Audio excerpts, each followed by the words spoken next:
막연하게 그냥 에고를 벗는 방법론을 공부한다. 이렇게 하면 그 끈끈함 때문에 쉽게 벗어지지가 않을 수가 있습니다.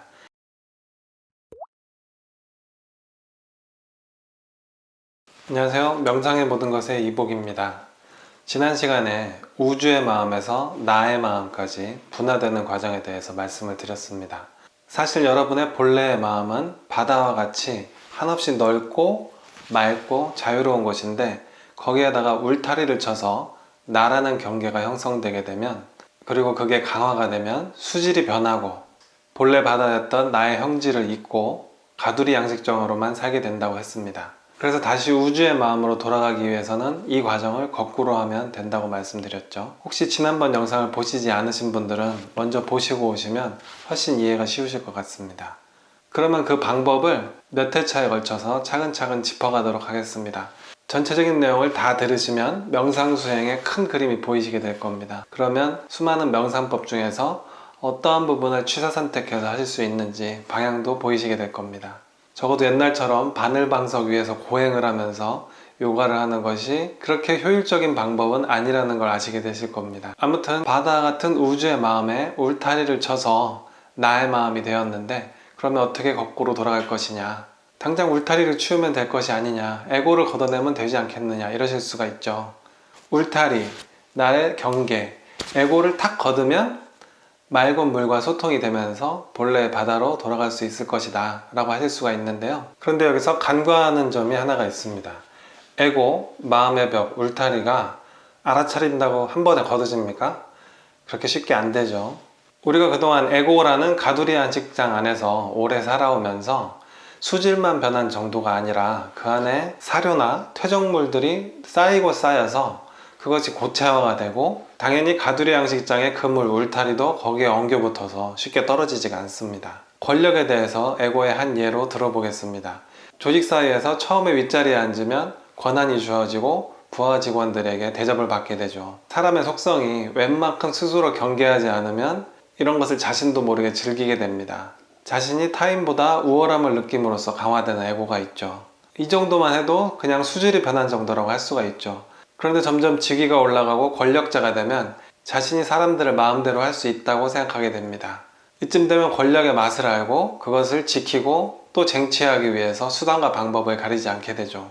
또 만약에 일이 뜻대로 되지 않아서 권력을 빼앗기게 되면 마치 자신의 모든 것을 잃은 것 같은 좌절감에 빠지게 됩니다. 그런데 이게 한 생의 일만이 아니죠. 특별한 계기가 없으면 수십 생을 살아오면서 그런 성향이 강화되게 됩니다. 수질이 바뀌고 퇴적물들이 쌓이고 그것이 굳어져서 어떻게 할 수 없는 바위처럼 된다고 할 수 있겠죠. 권력에 대한 예뿐만이 아니라 돈에 대한 집착, 사람에 대한 집착, 또는 컴플렉스처럼 사람들에게는 각자 누적되어 온 것이 있겠죠. 이것이 에고가 쉽게 해결되지 않는 이유라고 할 수 있습니다. 울타리, 에고를 알아차렸으면 한 번에 확 뜯어낼 수 있으면 좋은데, 그 안에 그동안 쌓인 부정적인 에너지들이 끈끈하게 잡고 있어서 쉽게 떨어지지가 않죠. 내 안에 해소되지 않고 쌓아놓은 감정, 주변에 저지른 잘못과 같은 내가 생산해 놓은 부정적인 에너지들을 한 글자로 업이라고 합니다. 이 업이 사람마다 마음 공부를 똑같이 해도 진도의 차이가 있는 이유 중에 하나입니다. 어떤 분은 마음 공부를 조금만 해도 마음이 활짝 열리고 에고가 벗겨지고 우주와 하나가 되고 환희를 느끼고 이런 체험들을 잘 하시는 분이 있죠. 또 어떤 분들은 에고를 벗기가 참 힘이 듭니다. 벗겨낸 것 같아도 어느새 또 달라붙어 있다고 하죠. 물론 누구나 거의 대부분 업은 있고 사람마다 업이 또 다릅니다.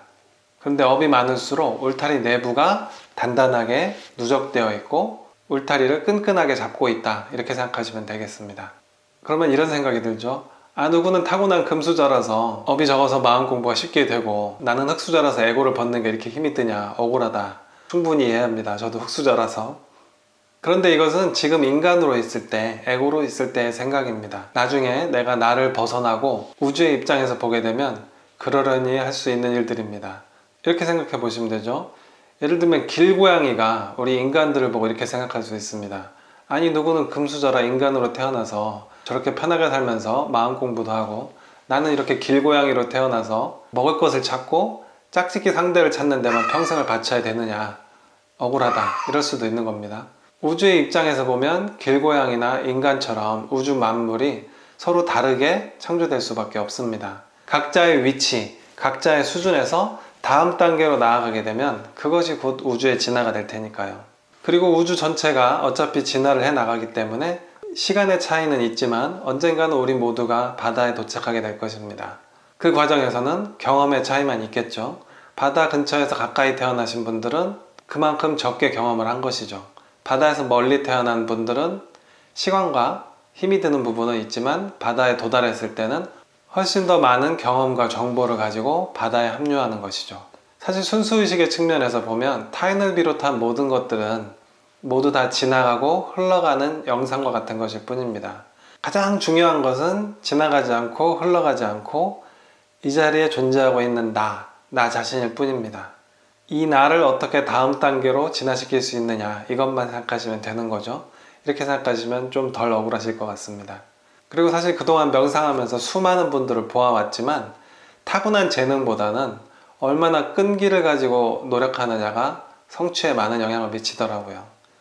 아무튼 이 업이라는 개념이 없이 막연하게 그냥 마음 공부를 한다, 에고를 벗는 방법론을 공부한다, 이렇게 하면 그 끈끈함 때문에 쉽게 벗어지지가 않을 수가 있습니다. 잘 되는 분들은, 원래 타고난 분들은 조금만 해도 잘 되지만 잘 안 되는 분들은 계속 힘들 수밖에 없죠.